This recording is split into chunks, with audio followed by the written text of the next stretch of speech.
roundtable on the issue of preserving cultural heritage on the temporary occupied territories. We do that as part of the project Way to Crimea. It's initiated by our colleague Natalia. And today we would like to discuss with the guests of our roundtable the topic how to protect cultural heritage in the temporary occupied territories. For the beginning, I would like to read, to introduce our interpreters, Vasil Roshko, Head of Museum and Cultural Values Department at the Ministry of Culture of Ukraine, Sergei Reva, Igor Pashevalo, Director of the Memorial Complex of Heavenly Hundred, Mykola Yakovina, President of the Ukrainian National Committee of the International Council on Monuments and Sites, Yuri Podledovich, the expert of the Museum of Historic Values of Ukraine, Maxim Strycha, National Preserve Sofia Kievska, Chumak Halina, Sergei Petukhov, Deputy Minister of Justice of Ukraine and European Integration. First, I would like to give the floor to Vasil Rashko so that he tells us what is the situation with the cultural heritage which is located on the temporary occupied territories.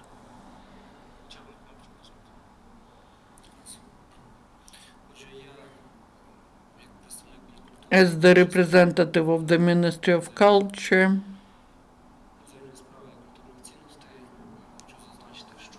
I would like to mention that now a lot of work is done on compiling the registers.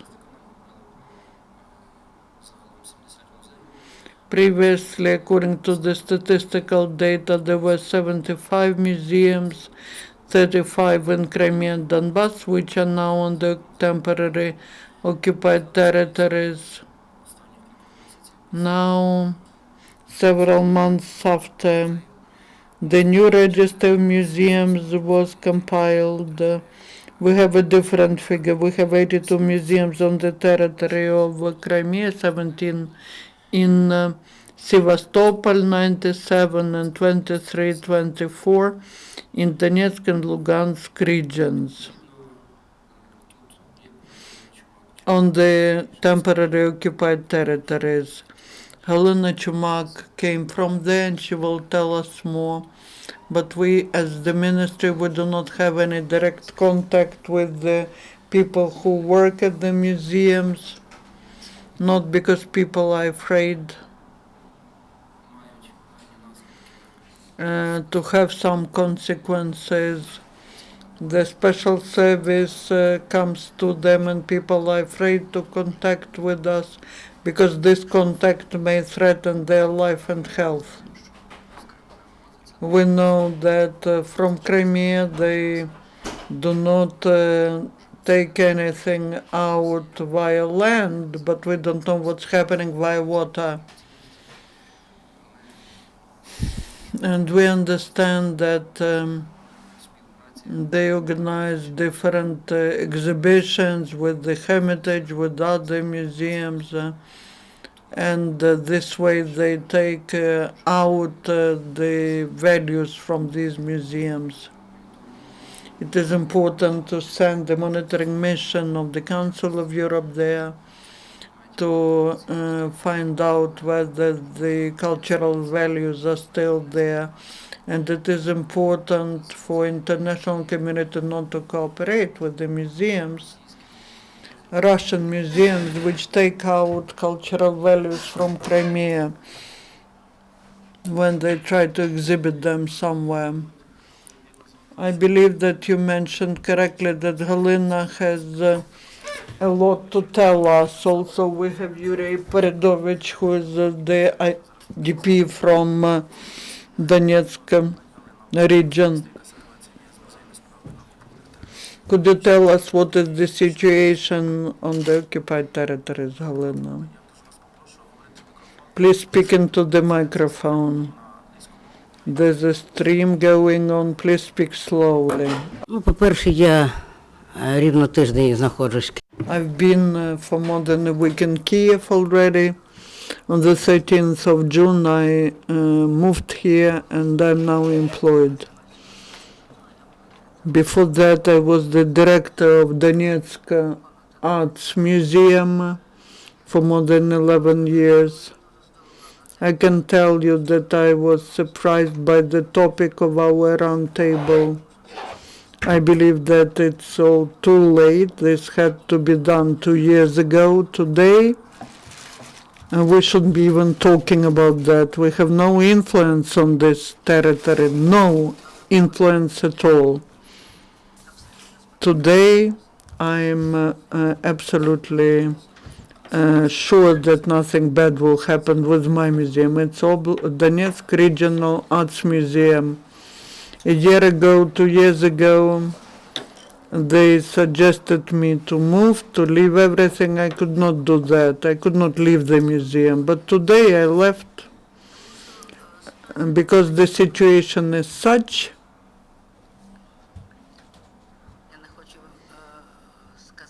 I don't want to tell the word republic, but the new authorities, they want to demonstrate themselves as such which create the new world, the heaven, the paradise on earth. And that is why they will be taking care of it. There's no threat that this will be taken to Russia. They will not do that. Russian customs will not allow this to happen. I know that. They sent exhibitions from Moscow and St. Petersburg to us. They brought to us with big problems the copies of Rerich from the Museum of East, and it was difficult to take them there. I wasn't there, I was on holiday. They brought 43 works, but it was difficult. Then the museum preserved Borodinsk field came. Rerich was just a gift, but the director of the preserve and the people who work there are normal people. They didn't tell us anything. They did not discuss these awful topics. They were working as museum experts. They organized very interesting exhibition. We provided premises. And they told how difficult it was to cross the border between Russia and Ukraine. And finally, the deputy director of Museum of Suvorov called me, and he discussed the possibility to organize an exhibition on Suvorov. I last year went to the international conference on the issue of preservation of museums organized by ICON, and it was a real training, and I realized I was the only one from Ukraine. Наскільки Україна відстала. Це просто. And I understood how much Ukraine is lagging behind. There were representatives of Dresden gallery, of the president of ICOMOS, of the Hermitage Russian Museum. There were people from Haifa, from France. They told, the Hermitage showed in practice, if the fire is there, what should be done. We are very much lagging behind the whole Ukraine. There's not a single museum that could do that. And then I met the deputy director of this museum, Saborov. He came close to New Year holidays, and Russian customs did not let him go in. We spent 8 hours there.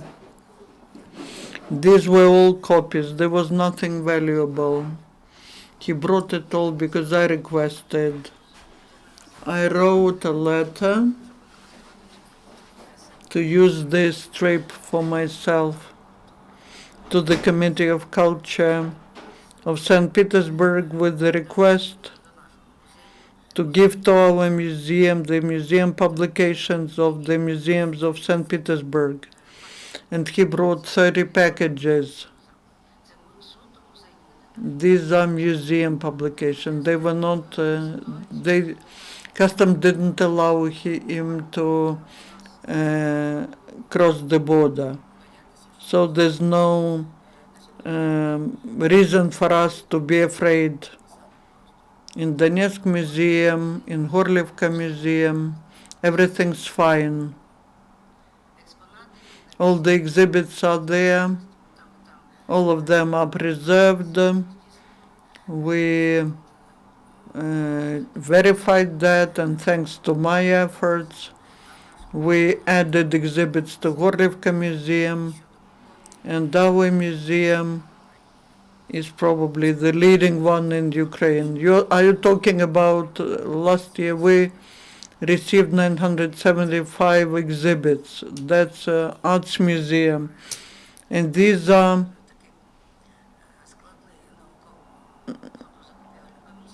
we have this purchasing procurement commission. They don't take anything. Something that is not valuable. We received the piano, German piano of the 18th century, free of charge. I behave badly when I go to visit someone. I tell people you shouldn't be inviting me because I immediately look at what to take from you for the museum. I have the piano, the museum has the piano. Before that, 3 years ago, they gave us the harmony of Germany of the 19th century.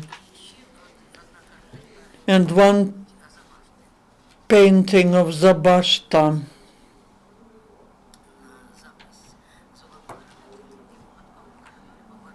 In the corridor we saw a big painting of Zabashta, which shows Glinka listening to Gulag Artemovsky. We went there, looked at it, and immediately went to the general director, give us this painting to us because it will perish here. I told him that something bad may happen. We wrote a letter to the Minister of Information. We have plenty of ministers there. She understood it and they transferred this painting to us. We made restoration. Now it's in the museum. We organized exhibition of one painting and then a small exhibition. It was without me. And these two exhibits, which are wonderful, we had to explain to them about Zabashta, about Gulag Artemovsky, and they were listening to the works of Gulag Artemovsky. When there was this International Day of Museums, they did it all according to my scenario. The actors of the Philharmonics were singing Glinka and Gulag Artemovsky. Even this year, in February and April, there were two meetings of this procurement commission, and they received about 400 works of art. Today we should think about how to preserve the museums and exhibits which are in the museums of Ukraine on the liberated territory, because that's where the situation is awful. Де цікаво, то я отак по полочкам все це розкажу. Дякую, пані Галино. Thank you, Galina. I fully agree with you. But we are discussing slightly different topic. Let's assume that any of those cases about disappearance or resale of treasures would be confirmed. Who would be responsible for this, and what are the international practice?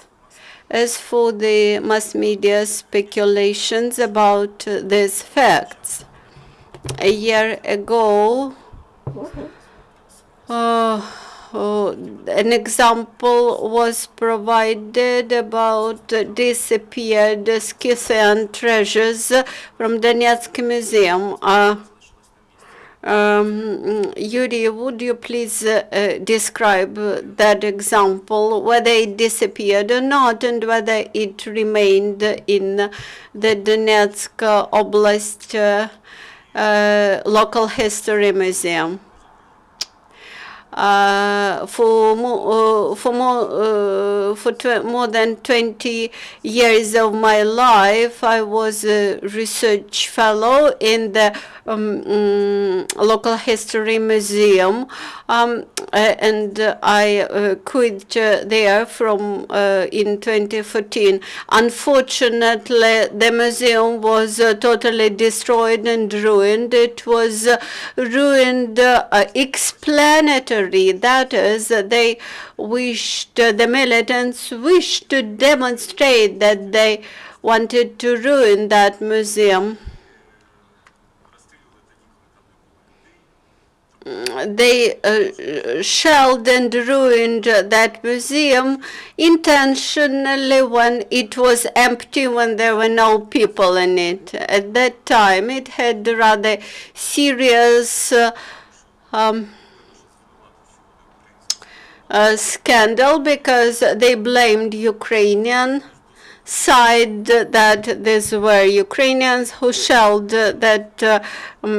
who shelled down that premises. But when the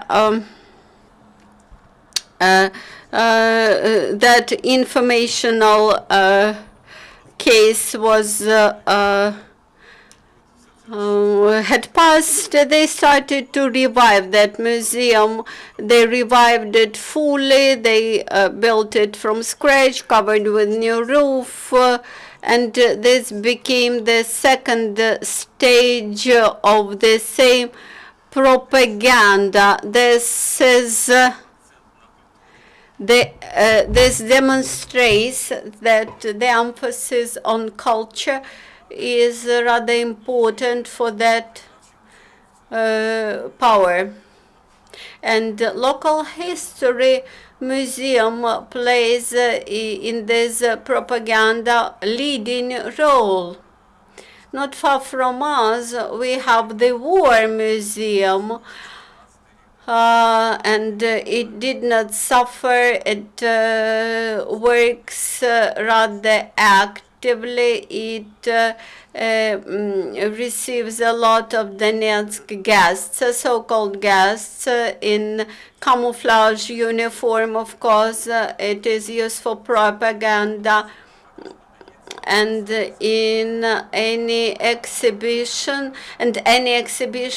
shown in the museum, it is presented as a big achievement of the new power. That is, you could be sure that they would never touch the treasures of our museum. Our collection of historical treasures of Scythian gold is rather small. These are only exhibits, some 10 exhibits found in 1990s. As far as I know, all those the historical treasures were put in iron safes and remained under full control of the museum personnel. Currently, the museum tries to continue its work. All the museum workers continue their work. Some people try to build up a new state and thinks that this will have some future. Some people simply do their job believing that the situation will change someday. So the museum continues to function despite all the circumstances. Actually, for the museum workers, there is a problem to preserve what we had in the past. Just as Halina Volodymyryevna, I wanted to point out just to another side. Donetsk Local History Museum, besides the main premises and the War Museum branch, there are 3 more branches in the surrounding villages, including Prokofiev Museum, Nemirovich-Danchenko Museum, and List Museum. All those branches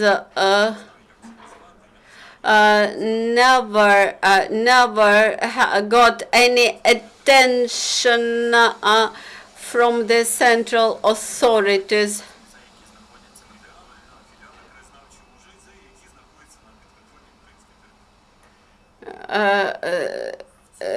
Those museums remain in Ukrainian government-controlled territory. Unfortunately, they remained without salaries. Museum workers remained without salaries.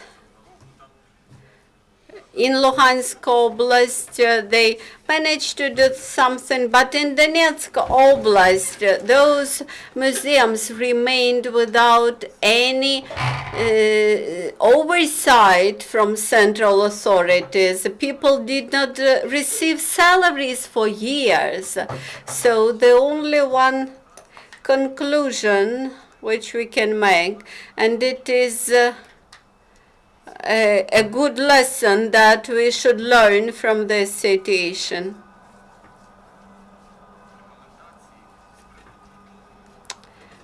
We should produce recommendations for museums from central level to the local level about evacuation of museum treasures and values. This should be step-by-step plan for everybody.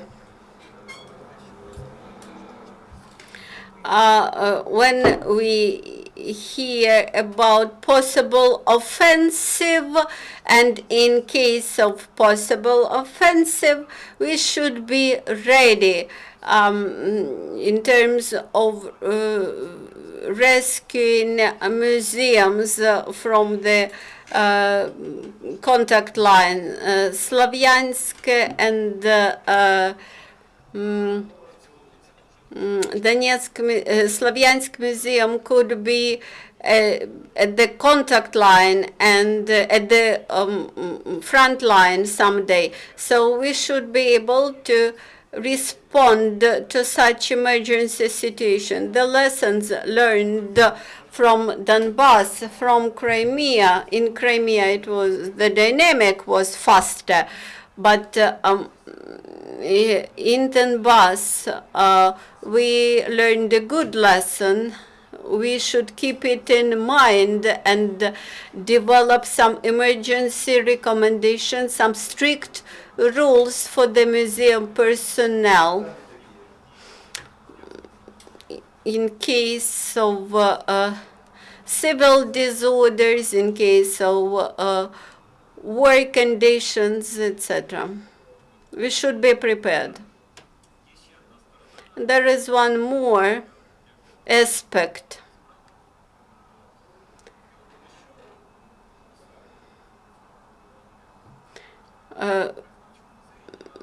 My specialty in the local history museum, and in my background I was a research fellow in history, and we produced a map of archaeological monuments in Donetsk region and in Donbass region, and we continue to monitor the situation here.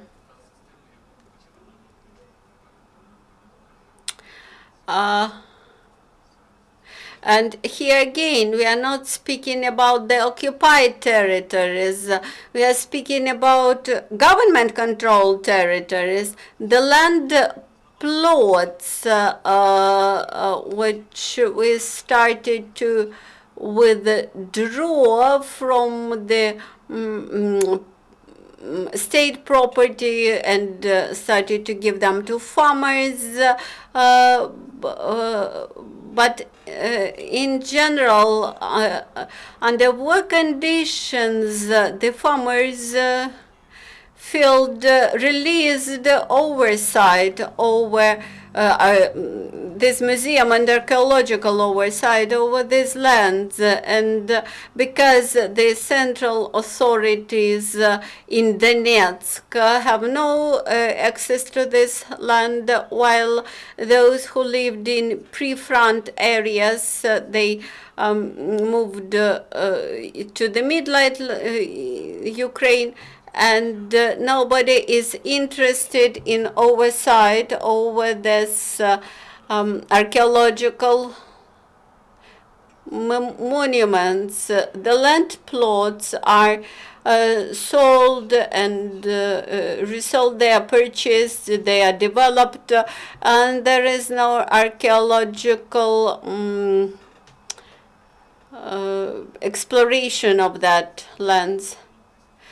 As of today, we have more than 10 memorial hills in Donetsk Oblast. These used to be potential archaeological monuments. Today, of course, they are ruined by our soldiers. Thank you for this raised topic. When we speak about cultural heritage, we speak not about just museums, we speak about archaeological monuments, about architectural monuments which remain along the contact line. So my question to the participants, whether there are any ideas what Ukrainian government or Ukrainian civil society should do in terms of protection of architectural monuments and archaeological monuments, whether there are any methods to make influence on the Ministry of Defense, whether we can apply to international community. Thank you, Leonid. I would like to speak not just about museums, but about other monuments. Cultural treasure comprises both movable cultural values, that is, the treasures which remain in libraries, archives, museums, but also architectural monuments which conventionally could be called as immovable cultural values. And we should have just longer list of cultural treasures that should be protected. Besides museum establishments, we have some historical and archaeological reserves, and in Crimea, we have 15,000 such immovable historical monuments, including historical monuments and historical parks, not to mention huge library and archive collections.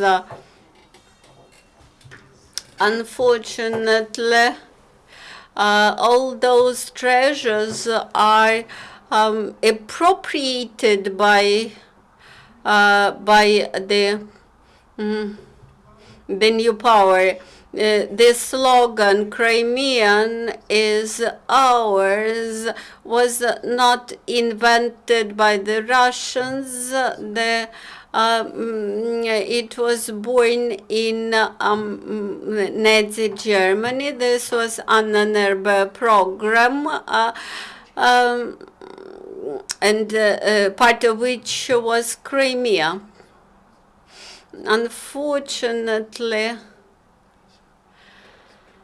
the humanity learns nothing from its past, and nevertheless, in 1954, based on the Washington Pact from 1944, the Hague Convention on protection of cultural treasures in war, in military conflicts was passed. Ukrainian Soviet Socialist Republic was member to the United Nations and ratified that convention in May 1954. This document with its regulations and protocol remains in force. Then, nevertheless, the international law developed and improved the international procedures, and in 1999, the second protocol to the Hague Convention was passed, and this protocol is not ratified by Ukraine. At that time, in 1999, I submitted to the newly appointed Minister of Culture of Ukraine a request that we should develop the tools which exist everywhere in the world in terms of protecting cultural heritage under war conditions.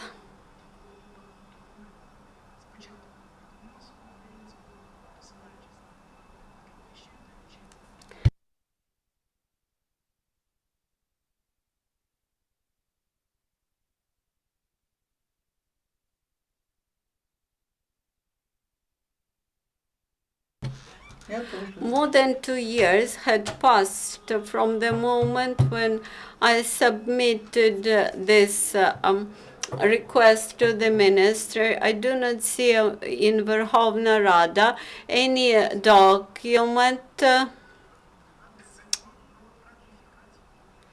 any draft law about ratification of the second protocol to the Hague Convention. In March 2014, many skepticists had doubts that we would be able to apply the instruments provided by the second protocol, but it provides for criminal responsibility. Also, the second protocol qualifies all damages to cultural treasures as the criminal offenses.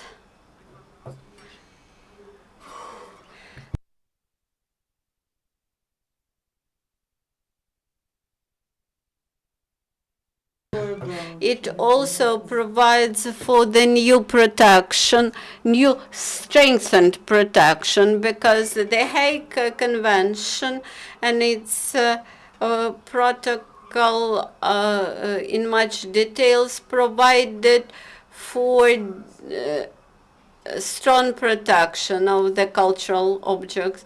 Though the skeptics continue to state that we have hybrid war.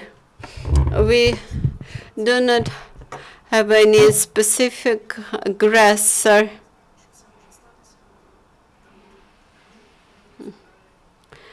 And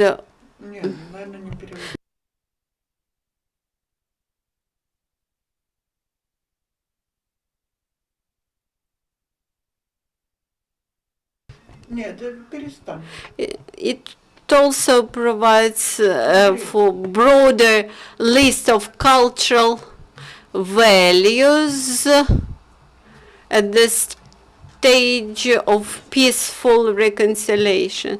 This broadens the field for expert community and NGOs.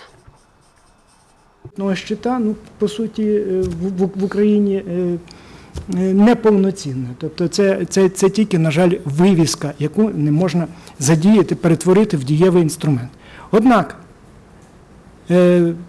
єдиний документ, і робить це честь нашим дипломатам, і, зокрема, Міністерству закордонних справ, Національній комісії у справах ЮНЕСКО, це план роботи Національної комісії у справах ЮНЕСКО на поточний рік. Там вказано забезпечити прийняття, ратифікацію другого протоколу до серпня поточного року. Сподіваємося, що це буде, але ми знаємо календарний план Верховної Ради, в якому поки що слідів цих документів немає. Ми знаємо, які процедури передують тому, щоб виносити документ, який має бути належним чином підписаний на ратифікацію. І відтак мине 2,5 роки, а ми досі цього інструмента не задіяли. Тема інша, тема такої інерційності, бездіяльності, вона продовжується і в інших справах. До речі, нас активно закликають самі ж міжнародні інституції, громадські, експертні, і КОМОС, і КОМ, і Блакитний щит до того, щоб ми у себе квапили державу з ратифікацією другого протоколу до Гаазької конвенції 1954 року. Однак, сумно сказати, навіть в нашій державі розуміння на жодному з рівнів виконавчої влади не досягнуто. Навіть відповіді від Мінкультури на цю тему нема, від віце-прем'єра Кириленка немає, від уже колишнього прем'єр-міністра Яценюка на звернення КОМОСу немає.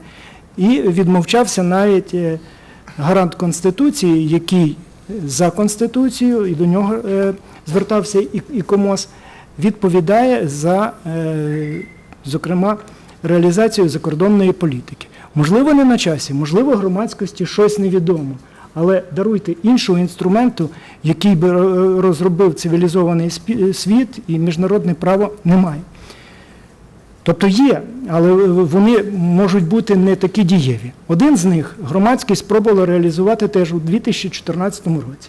На Генеральній асамблеї, на 18-й Генеральній асамблеї у Флоренції Міжнародна рада з питань пам'яток і визначних місць і КОМОС з подачі Українського національного комітету і КОМОС прийняли резолюцію номер 27, котра стосується стану культурної спадщини в Автономній Республіці Крим. Україна – це титул, але в тексті йде і про Севастополь, і про інші окуповані території України. Я наголошую, це документ від листопада 2014 року. Він був негайно, свіжо призначений на той момент віце-прем'єр-міністру, міністру культури В'ячеславу Кириленку, наданий, надісланий до міністерства. Не те, що відповіді, а це не було покладено в основу будь-якої роботи. А останній пункт наголошує на тому, що вже здійснили наші дипломати в Парижі, в ЮНЕСКО. Проведення міжнародного моніторингу. Тобто тут до зусиль на рівні виконавчого секретаріату ЮНЕСКО додалися ще експертні середовища. Я нагадаю, що і КОМОС, так як і КОМ, є асоційованими членами ЮНЕСКО, і відтак ми теж над цим працюємо. Наша робота не завершилась прийняттям цієї резолюції та вимогою проведення міжнародного моніторингу. Очевидно, що мала би в першу чергу держава старатися, аби місія моніторингова якнайшвидше потрапила, зокрема, до об'єктів списку всесвітньої спадщини. Один з найцінніших об'єктів списку всесвітньої спадщини, очевидно, ми ще тут зможемо про нього більше сьогодні почути, це античне місто Херсонес Таврійський та його хора.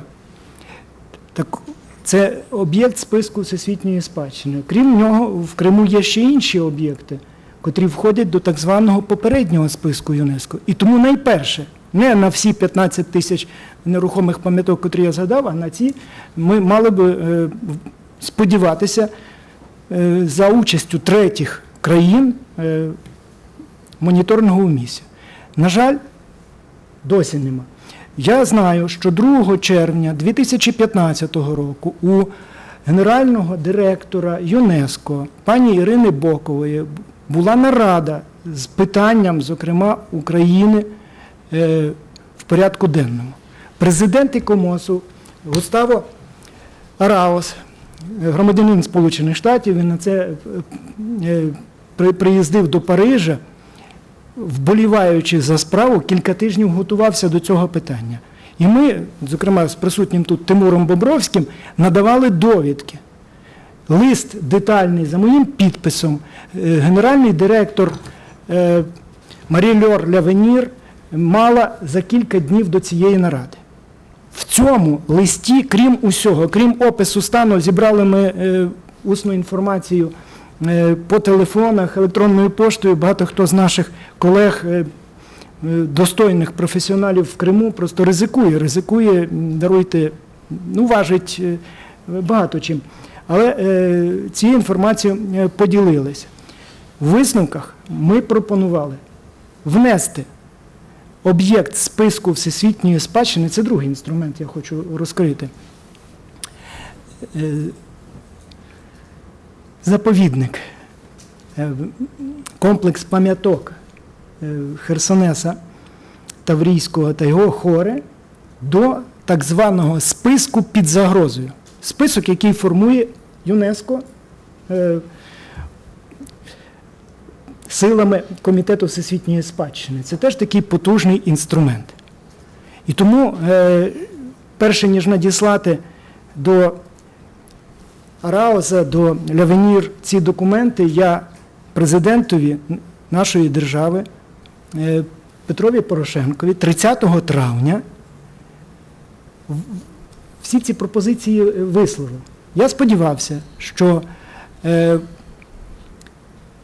на черговій сесії, на той момент 39-й, наприкінці червня 2015 року, вже за дорученнями президента, відбудеться те, за що вболівають, зокрема, і наші колеги, як президент ІКОМОСу, і взагалі всі ті, хто одностайно проголосували за резолюцію у Флоренції. Однак наша делегація, офіційна делегація України, котра відвідала Бонн, 39-ту сесію Комітету всесвітньої спадщини, була німою. Я не знайшов, але думаю, і ви не знайдете жодних слідів ні в стенограмах, ні в документах, а деякі трансляції можна бачити в режимі онлайн щодо їхньої роботи.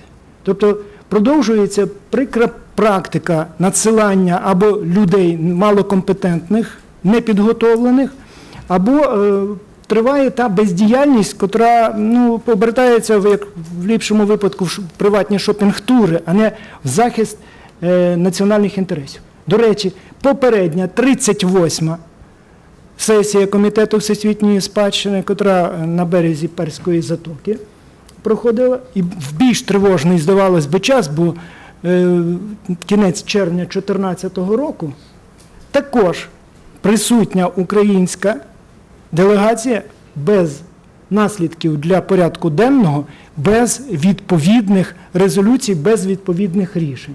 Тобто наші представники німують, пересиджують, не вболівають, не знаю, можливо, впливи, бо в кулуарах доводиться працювати, я сам переконувався, зокрема, російські колеги значно чисельнішим складом з'являються і можуть вчинити тиск. Однак ні слідів їхньої роботи, ні слідів такого тиску не зауважено було. Відтак залишається всього кілька днів до відкриття чергової 40-ї сесії Комітету освітньої спадщини. Я все-таки наївний маю надію, що на 3-му році війни ми внесемо і Херсонес Таврійський до списку всесвітньої спадщини, і більше того, бодай один з об'єктів на території Автономної Республіки Крим. А мені здається, що таким знаковим об'єктом є ансамбль пам'яток та культурний ландшафт ханського палацу в Бахчисараї. Бо це є певний символ про трагічну долю культури та й кожного приналежного до кримсько-татарського народу. І цим ми тільки малою мірою можемо сповнити свій професійний обов'язок і посприяти захистові цих культурних цінностей. Я боюсь, я дуже детально зупинився на таких от речах, але це, вважаю, реальні, можливі, чисті, правомірні і юридично вмотивовані інструменти. І вони не задіяні. І їх треба в першу чергу, очевидно, задіяти. Бо буде йтися про тривалий період, котрий, певен, настане після цих лихих подій. І треба буде займатися багатьма іншими речами. А серед невідкладних пролунало, зокрема, ще одне відомство – Міністерство оборони. Очевидно, що серед невідкладних наше експертне середовище, зокрема Блакитний щит, бачить необхідність відповідних навчань, тренінгів, спеціальних навчальних курсів для усіх людей зі зброєю, для усіх військовослужбовців, для того, аби було щонайменше втрат. Я радію за музей пані Галини Чумак, що вона так спокійна, хоча я завжди за нього неспокійний, знаючи, в якому приміщенні він знаходиться. Перший поверх 5-поверхового житлового будинку. То там неспокій може бути щодня навіть через якісь, не дай Боже, аварії комунальних мереж. Однак не тільки інституції нам повинні боліти, не тільки за музеї, заповідники ми повинні хвилюватися. Треба говорити в цілому про сукупність культурних цінностей, а найбільше вболівати ще і з приводу нелегального переміщення культурних цінностей. На жаль, ці прикрі, трагічні події, ці військові дії вивели нас в інформаційний простір ще з низкою непривабливих фактів. Йдеться про, слава Богу, коли повертаються закордонним музеям викрадені колись у них цінності. Однак чорний ринок переповнений нелегальними артефактами, котрі котрі походять із території Кримського півострова і з території окупованої Східної України. А відтак це ще дуже багато роботи. Даруйте, решта інструментарію – це вже внутрішні механізми. Дякую за увагу. Дякую дуже. Thank you.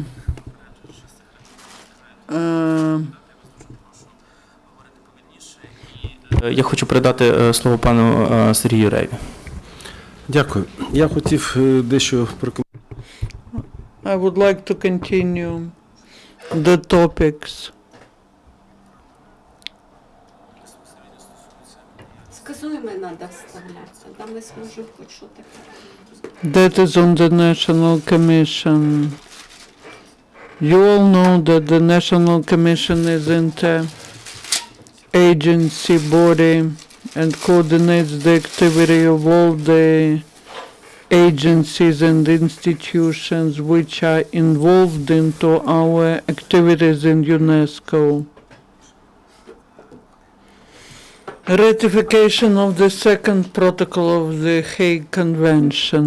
I share your concern.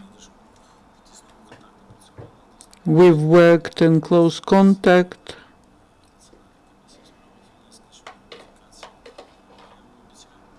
I promise you, after this roundtable, I can tell you that it's not the Ministry of Foreign Affairs delay because they support this idea. Now, you talked about 39th session of the ICOMOS in Bonn.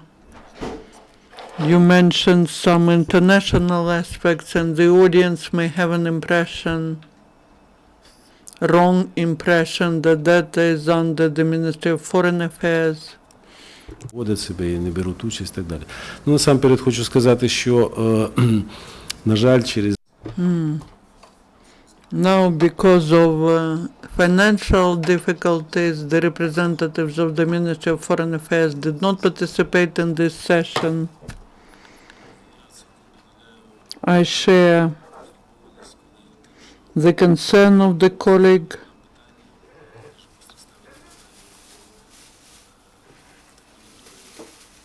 We need to think more about monitoring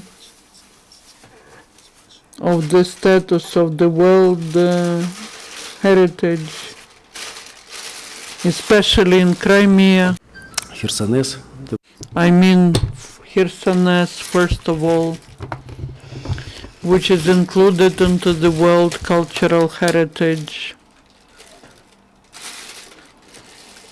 And the monitoring of the situation on the occupied territory in Crimea is one of our priorities.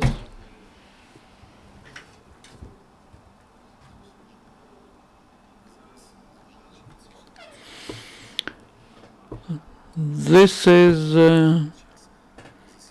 what we pay attention to during the meetings of the International Council with the support of the country's partners, the countries of European Union, other countries, Japan, Albania, Mexico. These are the countries that voted for 5 decisions of the Executive Council of UNESCO, and that is monitoring the situation and autonomous situation of Crimea, Ukraine. These decisions are very important because UNESCO is probably the only international intergovernmental organization. I'm not talking about the ICOMOS, it's intergovernmental organization which states that Autonomous Republic of Crimea is Ukraine. ЮНЕСКО є одна з найважливіших. Тому зараз ми всі свої зусилля зосереджені на тому. So we put all our efforts into implementation of that decision. I agree that unfortunately there's no real mechanism of monitoring the situation. We don't have this mechanism. UNESCO Secretariat explains it because there's counteraction from the occupational authorities. Національна комісія у справах With the National Commission on UNESCO, we also collect this information from different sources, from the Ministry of Culture, other ministries. We address the citizens, and now I would like to use this opportunity and address people present here, all of you who have some information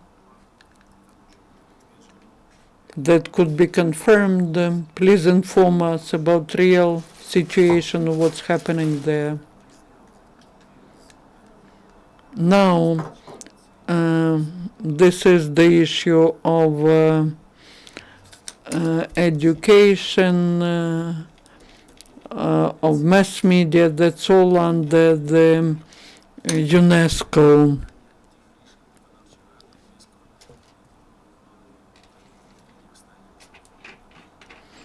The latest decision was approved in April this year.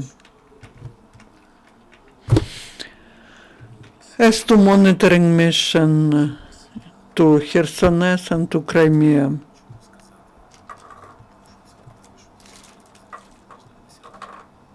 on the 10th of July in Istanbul, there will be the 40th session of ICOMOS taking place. The responsible body for representing for the delegation there is the Ministry of Culture, but we will also be helping, we will assist, we will maybe send our representative to become part of the delegation. What is the situation as of today? The Secretariat has prepared the presentation on the situation at Khersones Tavrisky, and it has the draft decision. According to this draft decision, we suggest that Ukraine should invite the reactive monitoring mission of UNESCO to assess the situation, inviting ICOMOS to assess situation around Khersones. But I would like to stress that we, and the position of the Ministry of Foreign Affairs is, this mission should not be limited to Khersones only. We are for having the comprehensive monitoring mission that would include the representatives of the Secretariat of UNESCO and the countries members. I believe that all interested countries could become part of this mission, including Ukraine. Russia will oppose that, but at least we're working on that. Again, I would like to emphasize what is important. It is important that the work is done comprehensively. We don't like just the experts to go to Khersones. We know what our Russian opponents can do, how they can construct these imaginary villages. This is my personal opinion. I'm from Sevastopol, so that you understand it better. I know what is Khersones from my childhood. Khersones?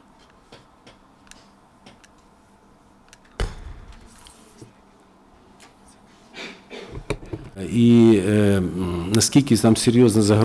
These are stones, and is the threat to that really big? That is what experts should assess.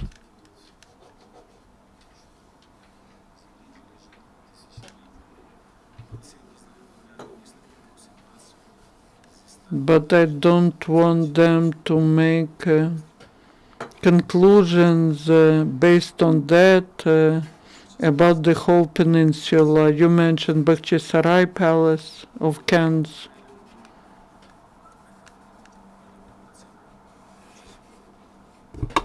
Які стоять на черзі до включення List of World Cultural Heritage has Bakhchisarai Palace.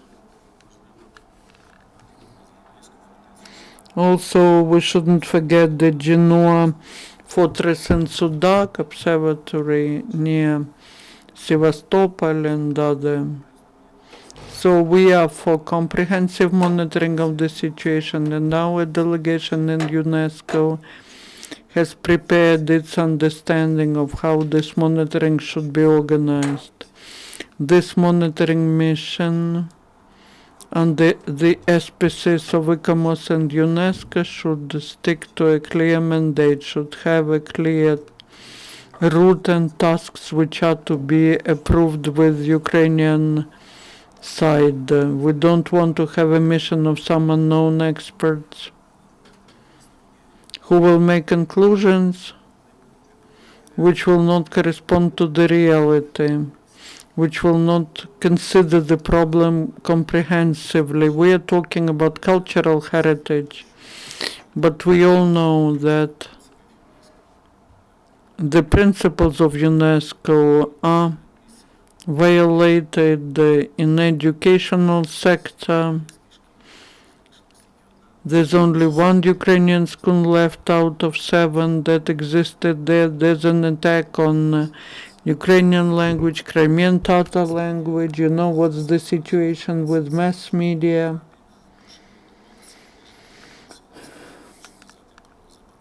To say nothing about prohibition of Majlis, we all know that, but that's more political issue. але це не є безпосередньо компетенцією ЮНЕСКО. So let's concentrate on that, and I promise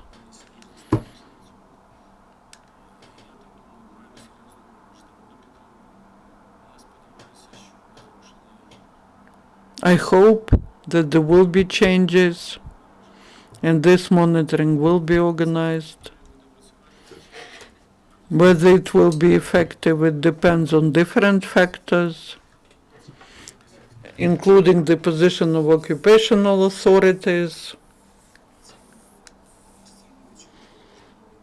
But the occupational authorities feel international pressure from UNESCO, and that is important. Thank you, Mr. Sergey. I would like to continue our discussion and suggest some scenario. If this situation change and Crimea will come back to Ukraine, under this scenario, our neighboring state has the practice of evacuating the treasures from the occupied territory. In this case, we will need, they will wish to defend the newly appropriated treasures. They will make attempt to move all these treasures to St. Petersburg or Moscow.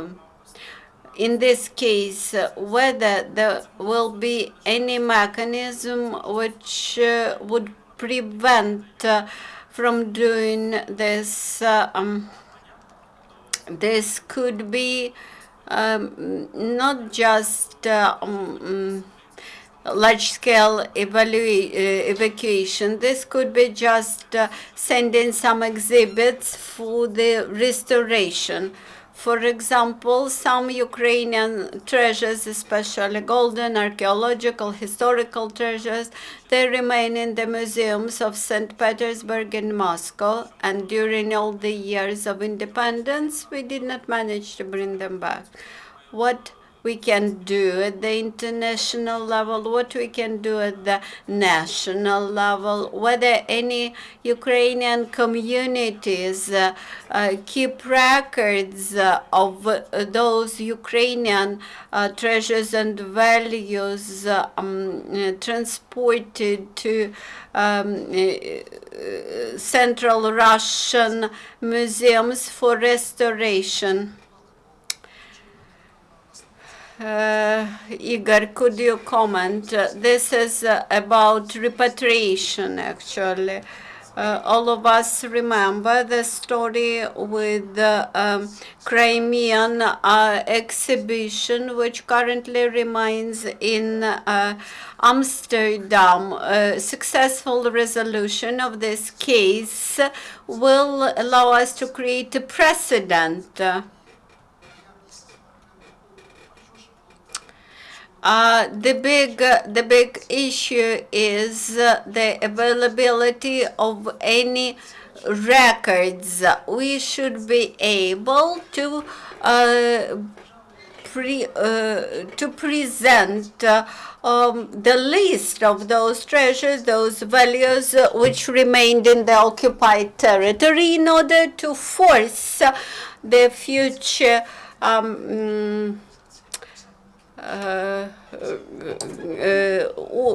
the future Russian powers to bring them back.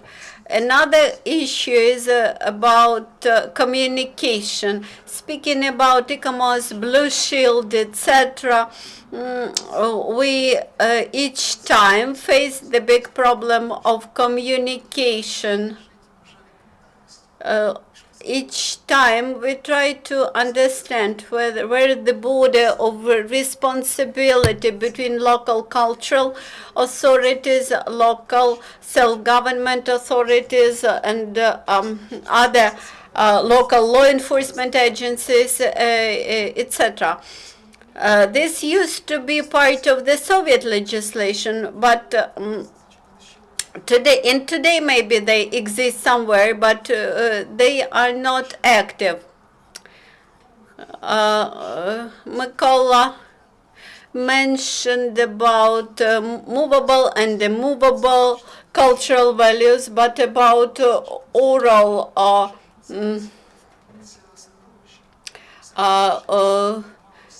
cultural heritage, about cultural environment, traditions, practices, performance arts, and this is intensively ruined.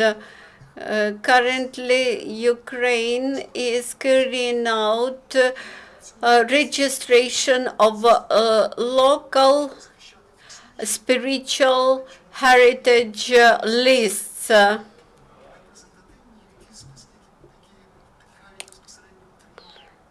We should make this list of cultural practices that needs protection. Speaking about armed forces of Ukraine, in the European NATO forces, they have so-called civil departments, civil forces, which held trainings among the military about proper behavior, about right choice of positions for deployment of troops. Today we mentioned some archaeological spots like historical hills, like bell towers, like other historical spots, and we suggested to create such civilian units in Ukrainian army. Ukraine had become member of the international organization ICROM. This is one more instrument. This is international organization. This is a center of documentation and restoration of historical heritage. It has some weight in the cultural heritage sphere. ICROM during last 2 years organized several trainings with participation of the Ministry of Culture. For example, we created these cards for the army soldiers containing the basic principles which would allow them to protect and defend some cultural treasures. Speaking about buffer zone, speaking about occupied, annexed territories, speaking about risk management, speaking about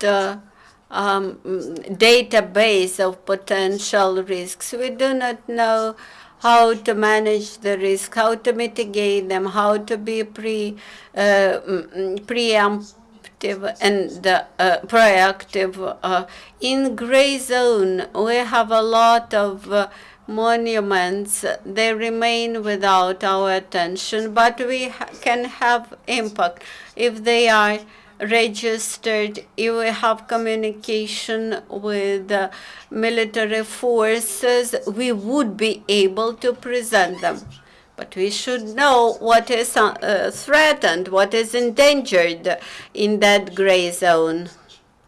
We should mark somehow that cultural objects.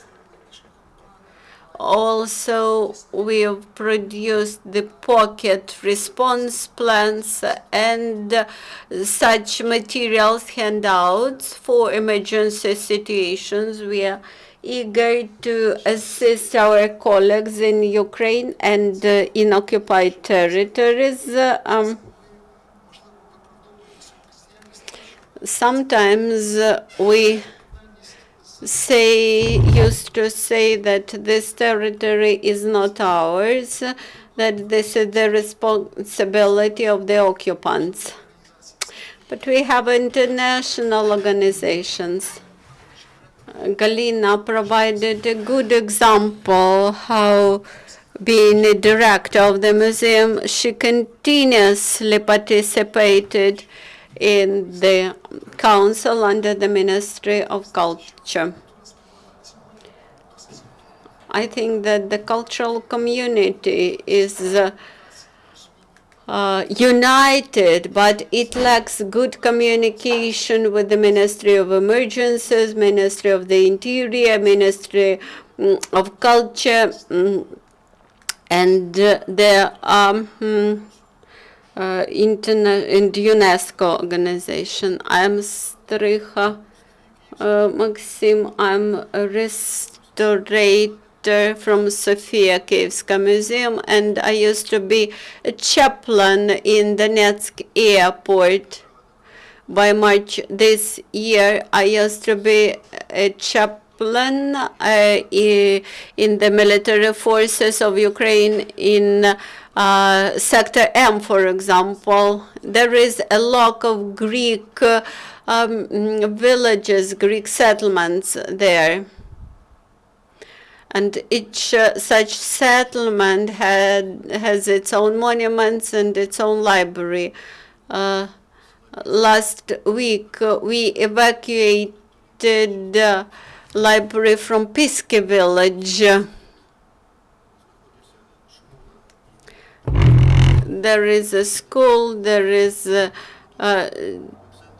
children's, there is research institute located there. This used to be rather powerful, rather capable cultural centers. The second, the third defense line could be controlled by archaeologists, experts. Actually, nobody prevents from evacuation from second or third line. We do not need any e-commerce assistance to evacuate libraries and historical values from that lines. We evacuated the library from the culture club. We could evacuate the library of the research center and the children's library from the neighboring children's club.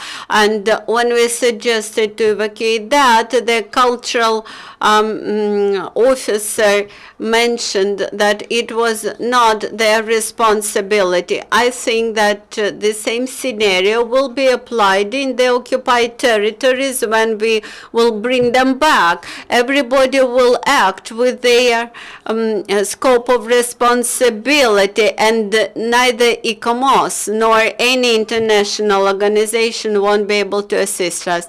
The military personnel also was able to tackle this problem. We have the civil military coordination groups which work in the occupied territories. We can organize trainings under their umbrella. They could provide an assistance for the humanities department. There are only 15 people in this department in Donetsk Oblast, and it's easy to reach all of them. So we should not do this at the formal level. Let's do it at the ground level, grassroots level. Nobody prevents us from doing this. I think the Ministry of Culture should start this work. By the way, it's not so easy to enter. It used to be not so easy to enter the Ministry of Culture. By the way, in my case, I very easily reached the ministry. I called to the ministry.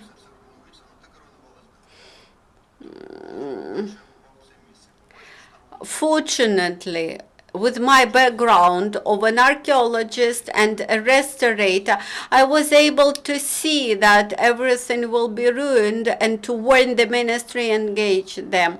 In Starognativka, the club, in Sartana, in Shirokina, the cultural values will be ruined, the libraries will be ruined. So let us do it ourselves. When we will bring Crimea back, when we will bring Lugansk back, Donetsk back, we will have the mechanism in place.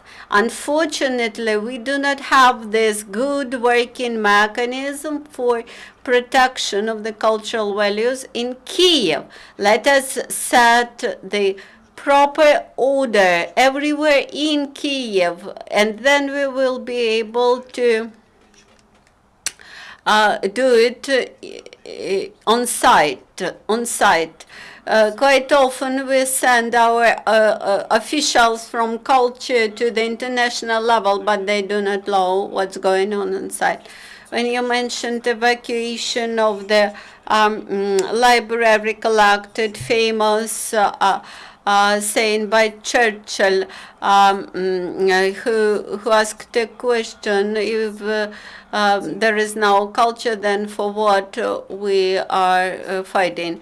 But this is not in the contest. Churchill was approached by the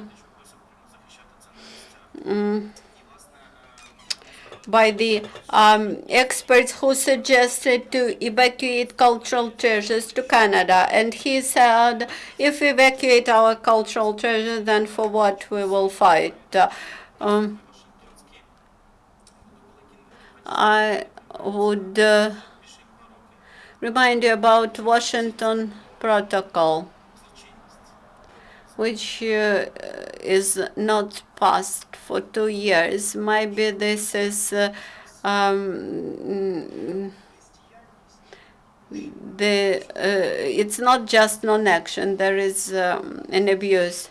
I think that any non-action under our conditions could be qualified as a criminal non-action.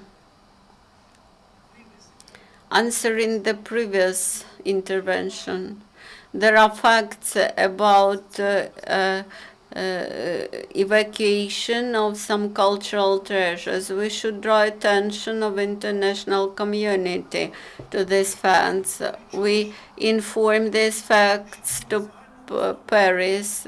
One of them is very famous. You can find it in internet. This is a presentation of the director of Hermitage in the State Duma in Russian Federation, where Mr. Piotrovsky described the latest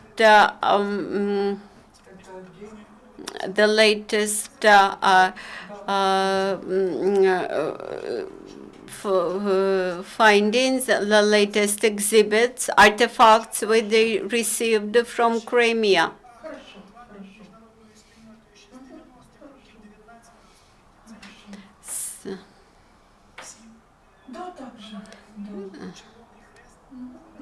Since 1890s, all international pacts prevents from archaeological excavations under war conditions, while Piotrovsky confirmed that they expropriated some artifacts. In course of invasion in Crimea, the War Museum in Crimea was robbed, and the library there was robbed, not just in this museum, but in other museums. Many books were evacuated to Russia. The third fact, similar to the Nazis' action, they expropriated and then destroyed the books, having compiled a special list. One more fact. They destroy all the traces of national cultures in monumental plastics, in sculptures. The first victim of that fight was Hetman Sagaidachny. This should be documented. But mandate of the monitoring missions should include the registration of citation in those objects. You mentioned 4 examples. Who should express dissatisfaction at the international level? Of course, at the international law, Ukraine should take care about restitution of cultural values. Of course, it may take several dozens of years. Even in peaceful times, we suffered from unfriendly actions of Russian Federation, and now we continue to suffer this. In case of reparations, we did not get what was returned from Nazi Germany after the war. So what was brought back by the German party after the Second World War, it is hidden in the Russian storages. Не було So there has never been any note at the international level sent. I know that the Ministry of Foreign Affairs from time to time, I cannot tell you exactly. It wasn't our competence. But I know that my colleagues were sending official notes of protest to Russian Federation as to not retaining cultural values.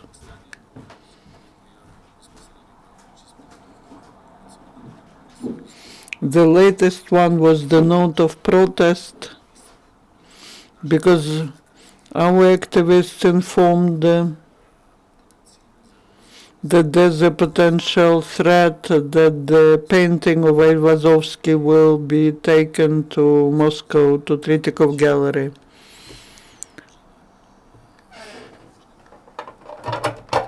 And but that was the note which had a preventive nature. Now we continue to see the facts, and I address all the activists. If you know of some facts that will give us real grounds to express the protest at the international level, please give it to us. Who should they address? The Secretariat of the National Commission on UNESCO, to me personally. And in the end, Sergei maybe will say a few words. Thank you. In fact, the problem with cultural values is known.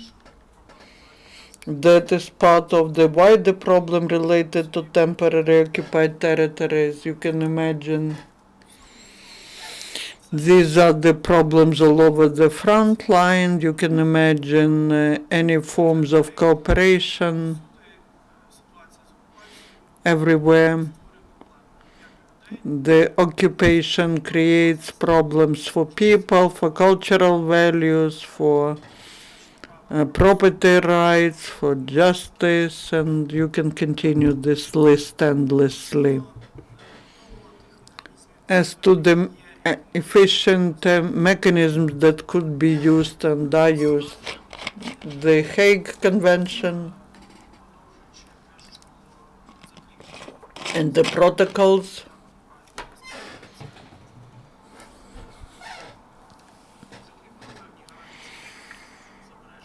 fixed some guarantees of preservation of cultural heritage during the armed conflict.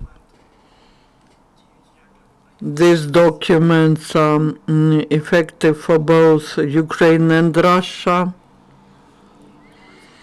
but it's obvious that we cannot control that because Russian Federation does not recognize the application of international humanitarian law to the territory of occupied Crimea. They do not recognize that they participate in the conflict in Donbass. They do not cooperate with international organizations on issues related to these territories.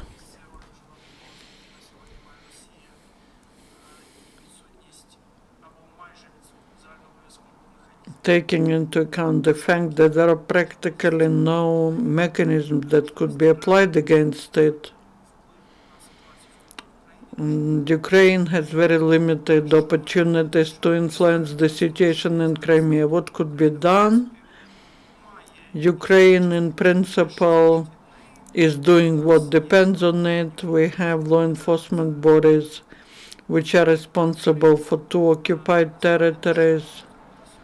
What they can do today, they can register the facts of crime committed on the territory of the peninsula, and even if the crimes are not investigated, that is still a very efficient form of accounting for these facts, and I would advise, besides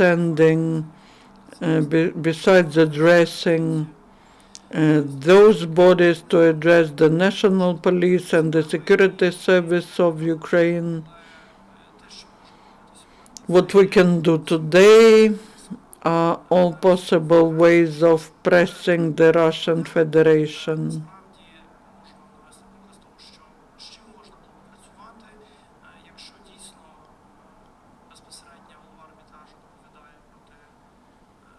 If the head of Hermitage reports about what he's doing, you can talk about introducing personal sanctions to these people, which means that such a person will not be able to normally travel, to have contacts. There are mechanisms as to legal mechanisms. They're very much limited. We have this case, Ukraine versus Russia in the International Court for Human Rights.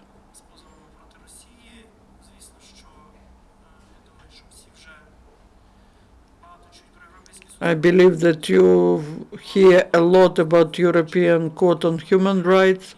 Few people knew about that, knew about how it operates. Now everyone knows that this is quite a lengthy procedure. And you probably all know that for the last 2 years Russia has made steps which allow it not to implement the decisions of the European Court on Human Rights.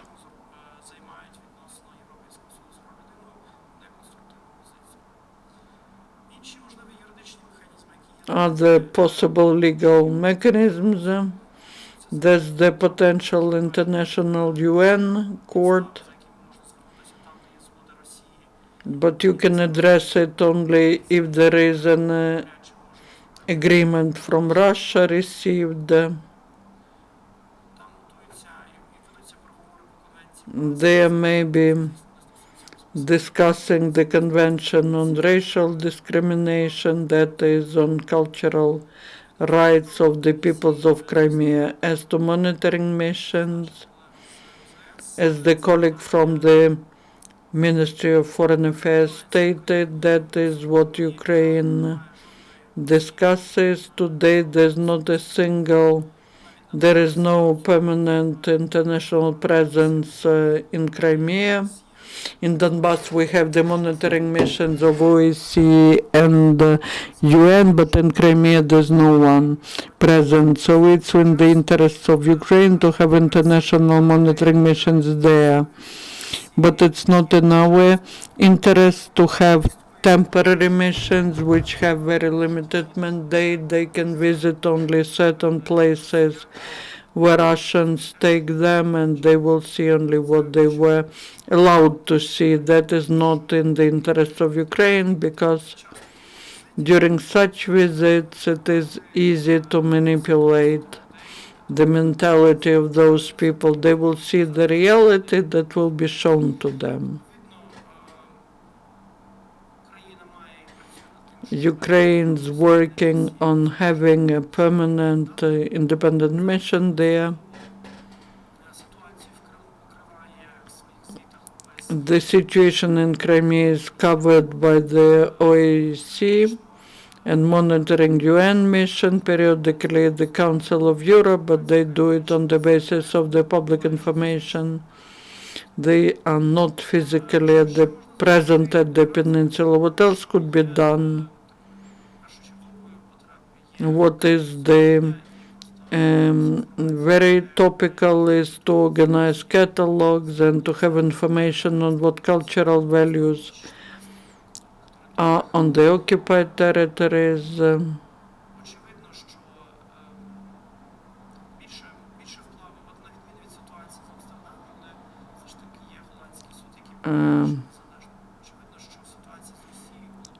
In the situation with Russia, it would be senseless to go to Russian court.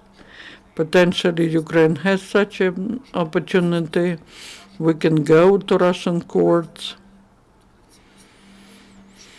to talk about archaeological excavations and so on, but that would be just senseless spending of time, because Russian courts are not independent from Crimea.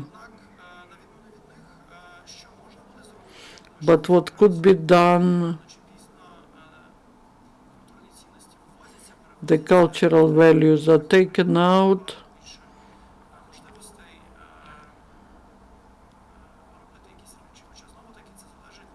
But it all depends, I know. If these are important exhibits, then they demand to give some state guarantee. But it's obvious that Ukraine will know about what was there, because sometimes these subjects could get to private auctions. The international law prohibits clearly any actions to commit any actions with the cultural heritage without the agreement of Russia, and so not a single specialized auction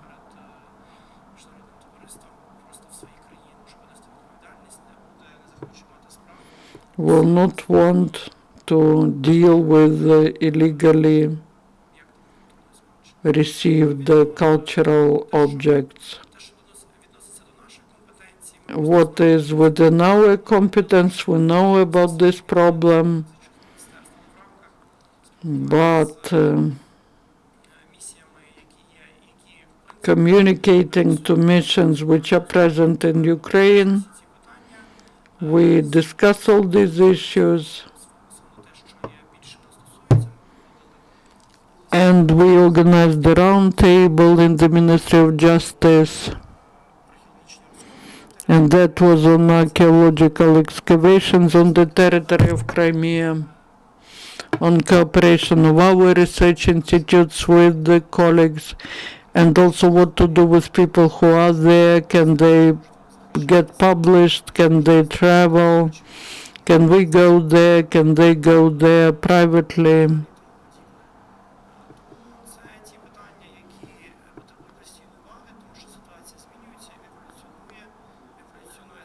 The situation is changing. The political situation is changing.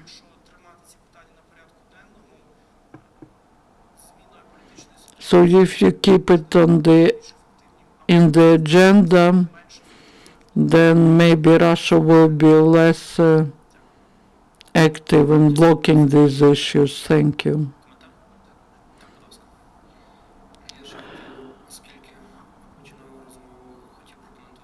I wanted to provide comment on certain things, and that's from the Ministry of Culture, as to our responsibility and ability.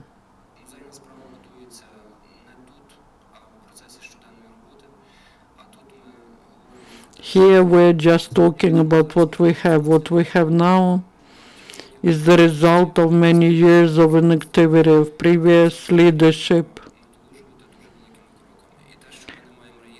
And the thing that we have no registers, we don't have all the information, that is what needs to be done.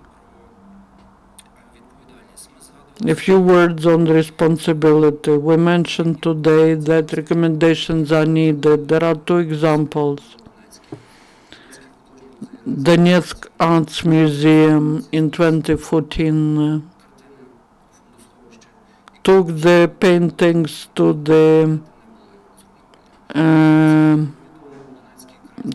some storage, but Donetsk regional museum did not do that. So in the first museum, the exhibits were preserved. The ministry is responsible for that, but there is responsibility at each level. Now there's the process of decentralization. 2,500 museums could be lost when the personnel is dismissed. So there's the responsibility at the level of the director of the museum. As to the ability, when in 2015 we were trying to communicate to museums, we had only the phones, and we did not know where to go, where to call. Now we have direct contact with more than 2,000 workers of museums. Thousands of museums react quickly, but that's not enough. When we arrived in 2014 to Oblast, we understood that the ministry wasn't there for years. Now we have direct contact with them.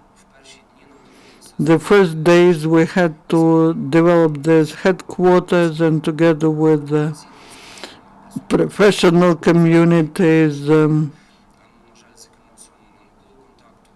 unfortunately we didn't have contact with the CAMOS, but we worked on the strategy, what to be done, what we can do.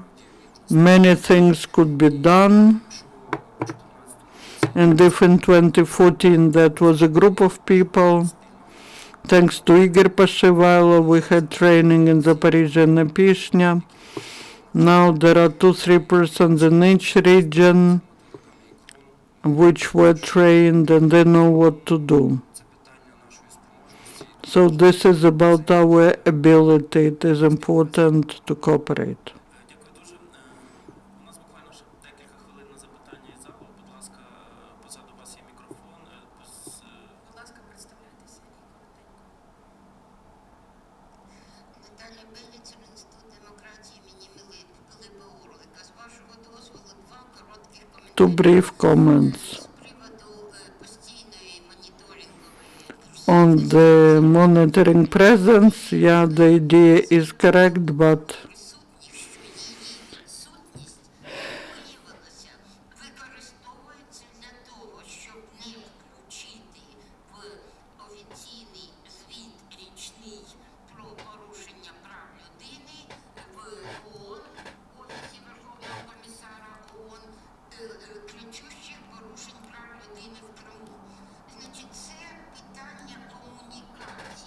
the issue of communication is not important. It's not about reactive reply of Ukrainian organization, but communication at the level of preparing the documents along UNESCO line.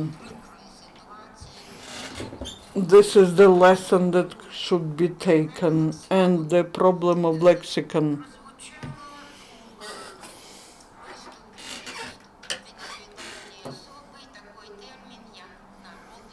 There was such a term used as peoples of Crimea. Are we talking about German people of Crimea, Bulgarian people of Crimea? Це не дрібничка, That's not a trifle. чітко за цим стоять абсолютно конкретні юридичні There are наслідки. specific legal consequences. There are 3 peoples, indigenous peoples in Crimea: Crimean Tatars, Karaim's, and Krimchaks. All others are not people, but national ethnic minorities,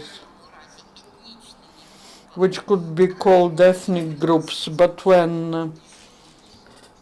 in our discourse we hear people of Crimea, that has big consequences. Риторика російська, яка нав'язується міжнародній спільноті і таке інше. Тому я закликаю всіх присутніх So I call upon all those present просто уважніше до to be very attentive. Thank you.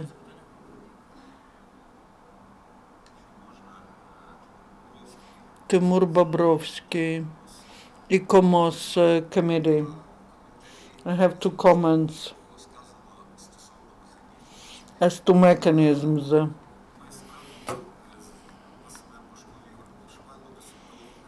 We've been working a lot on the strategies with the situations, what could be done to save on the territories of ATO, on the occupied territories. We had big problems in situations when we would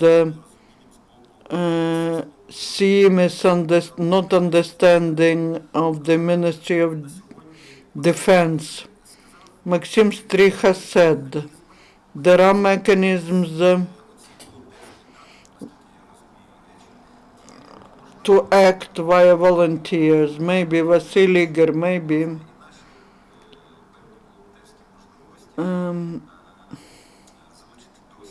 we should attract Maxim's experience and try to do something in this buffer zone.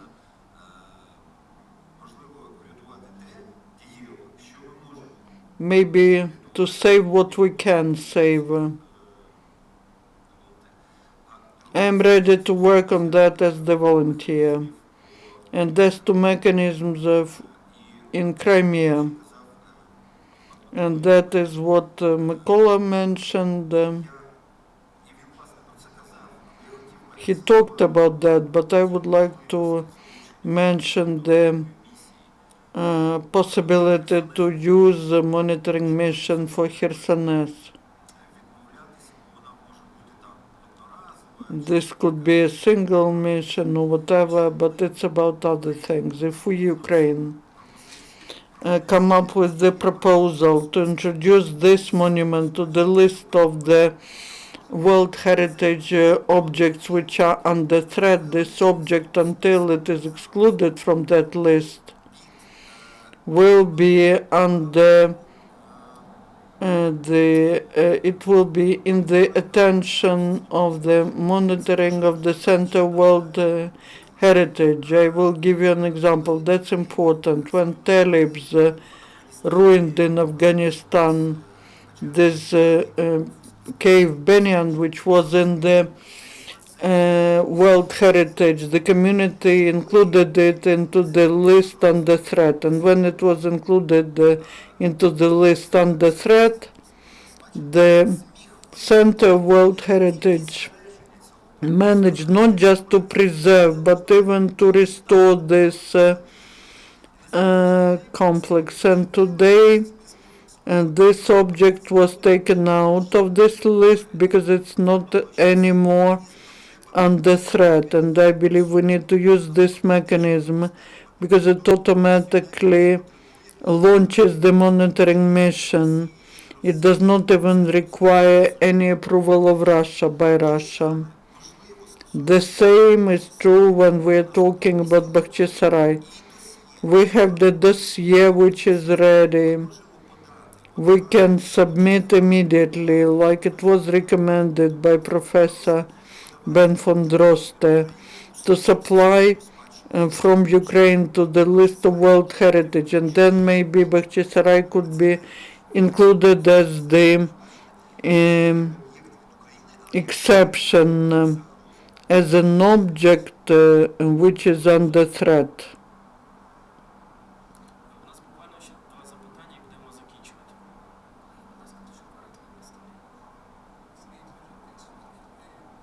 Institute of Archaeology. I have 3 questions to the representative of the Ministry of Culture. Is there any list of monuments of archaeology on the territory of Lugansk region? I was part of the monitoring mission that was looking at some objects of archaeology in the contact along the contact line.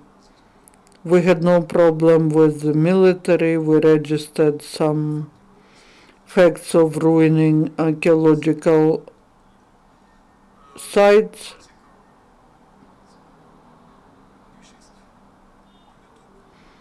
Most monuments about which we knew that they are to be included.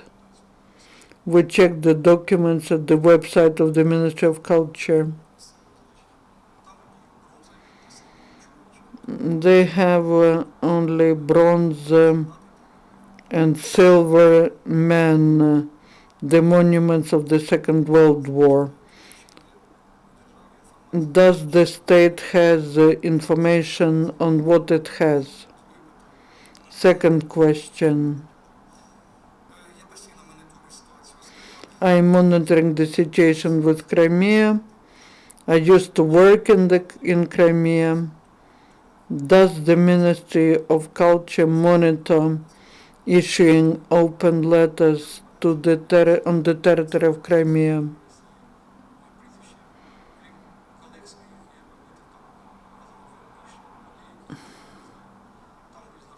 I saw the names of many people who I do not know It's like Tavria archaeological exhibition. The guys from Lipetsk are working there. The work is done on organizing the pipeline from Feodosia. Is there any monitoring of how these letters are issued and what's the instrument of influence? And the third is the main question. We visited Stanitsa Lugansk Museum.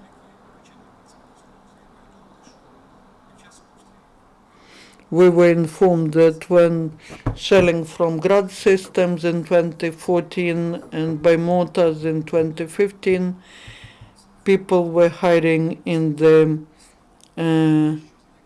storages of museums, and after that certain things disappeared from this storage.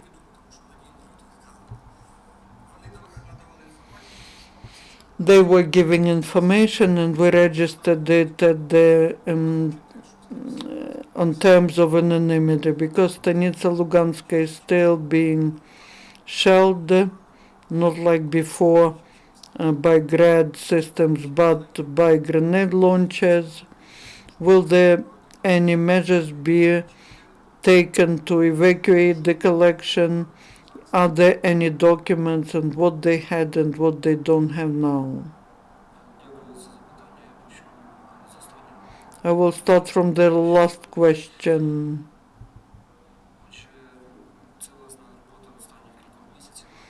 This is the work of several months.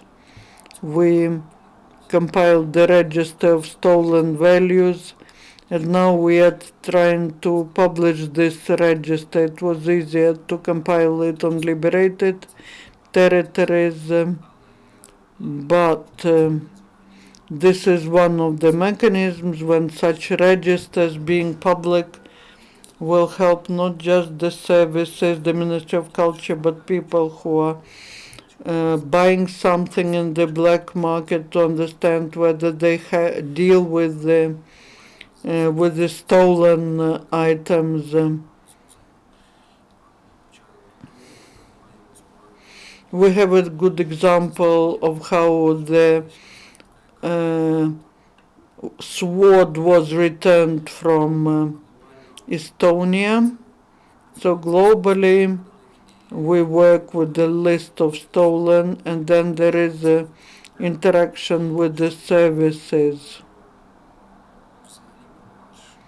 As to what was lost, that's the problem, and Maxim was right saying that we need to bring everything to order, and the issue of protection of museum is very important. In fact, that's the issue of security.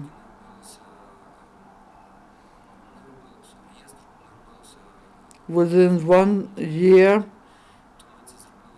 we managed to do it very quickly, and today, at least at controlled territories, we can say if anything happens.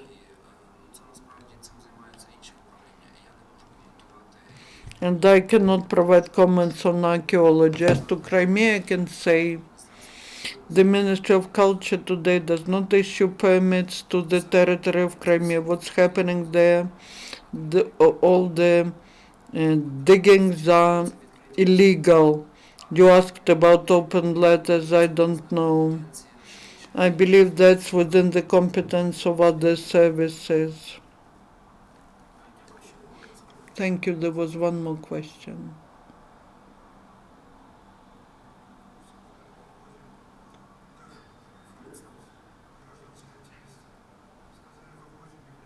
You said that you're taking libraries. Where are you taking these libraries to? And the second question, to continue on Taliban's.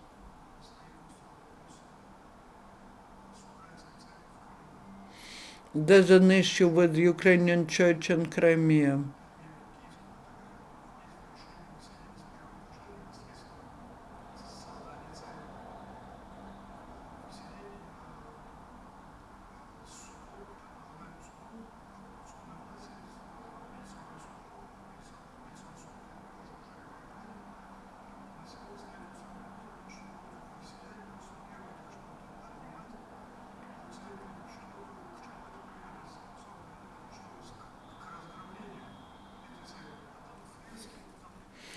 Basically, it's about the church.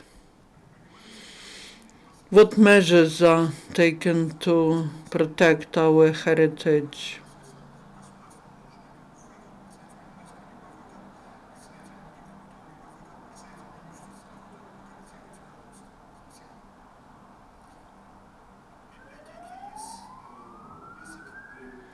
The library from Pieski were given to the balance of Donetsk administration. All we took out of there was packed in containers. Now it's on our territory, which is not shelled.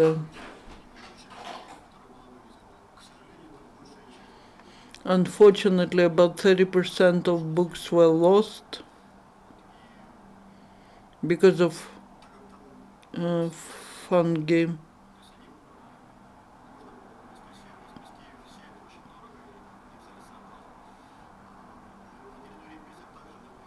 On the territory of Peski, there's a Church of Moscow Patriarchy, which was sheltered. The three icons in this church are of the 19th century, and two old printed books. They were also transferred to the balance of Donetsk regional administration. The church is separated from the state. Most probably this will be transferred to the balance of Metropolia of Moscow Patriarchy.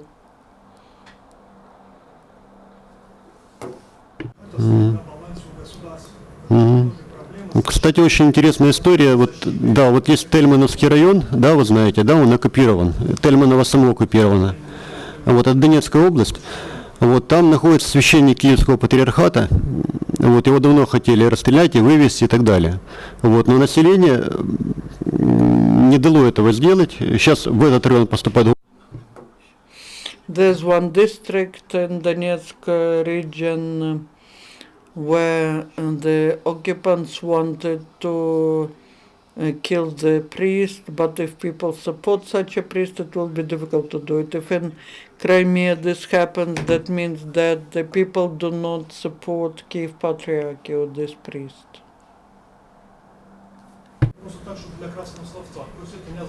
The discussion is going on without the microphone and the translation is impossible.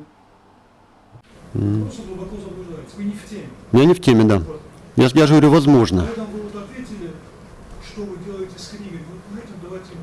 Хорошо, спасибо, да. Да, дякую. Я думаю, що ви просто одне одного не зрозуміли, насправді. Я не хотів сказати, що нет поддержки. Простите. Да, перепрошую. Ще є запитання у...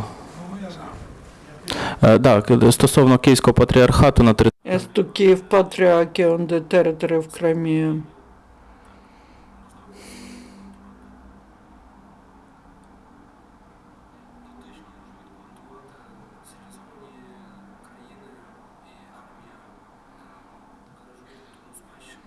The civilized countries preserve the cultural heritage on the territories they occupy.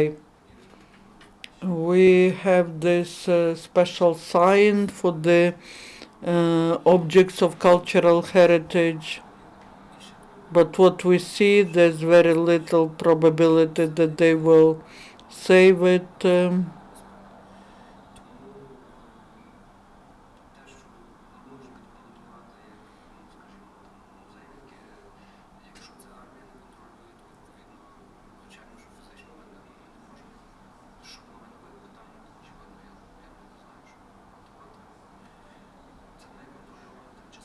This is non-controlled temporary territory. We have legislation.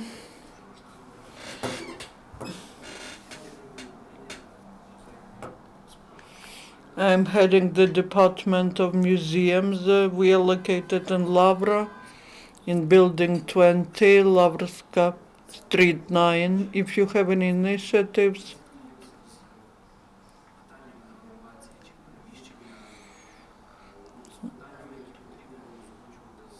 there are issues which are to be approved by law enforcement agencies. If you have any initiatives, please come to us.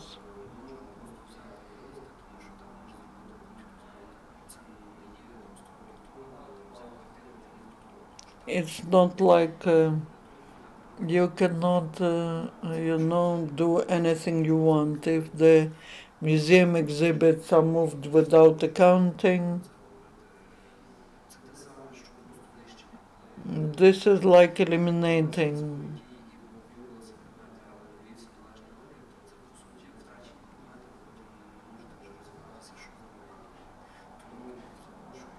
So if you have any initiatives, please come up to us.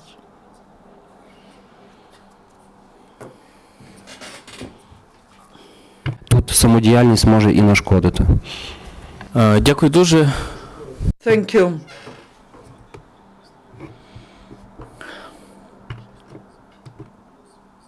Підтверджую, The question confirms the idea that I mentioned in Crimea. We need to have a comprehensive monitoring of the situation. всесвітньої культурної спадщини, але комплексний моніторинг всіх питань дотримання прав людини, дотримання прав людини в сфері компетенції ЮНЕСКО і так далі. Бо це пряме питання, бо не може тільки обмежуватися однією короткою місією без чіткого мандату, яка може дати якісь. We cannot be limited by only one mission without a clear mandate that can make conclusions that everything is fine there.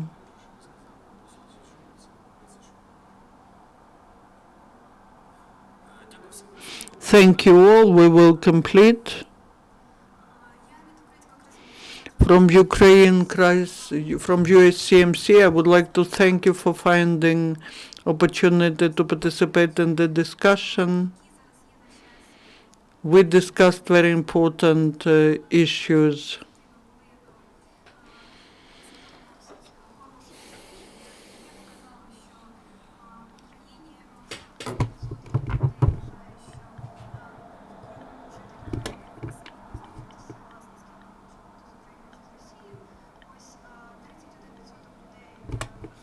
Українців, що питання Криму взагалі не на часі.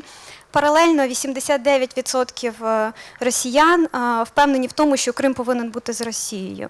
Це означає, що в інформаційному просторі, на жаль, недостатньо інформації про дії України в напрямку повернення Криму, реінтеграції та деокупації.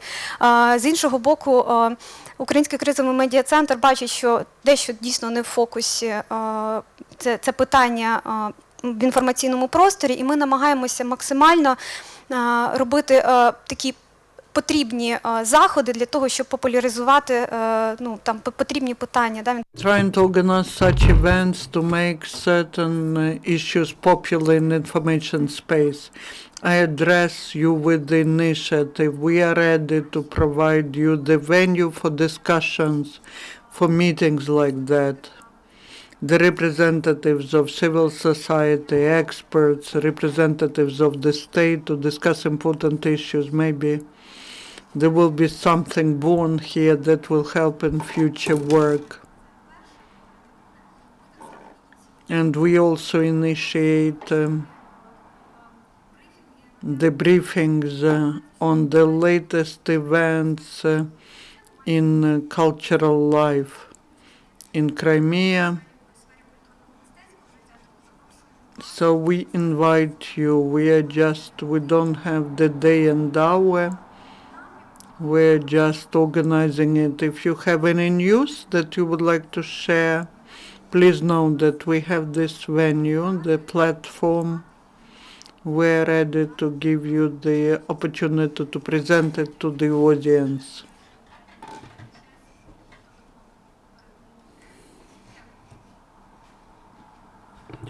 Я хочу Thank you. I would like to thank you for this initiative, Natalia.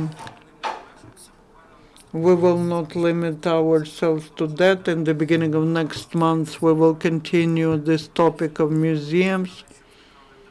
We will say it is impossible to close state institutions in Lugansk region, in Severodonetsk. There's not a single state institution. There's one alternative private museum on the territory of Azot plant. We'll be talking about that. We'll be talking about creating progressive museum to form the identity of the people of Ukraine. Thank you all.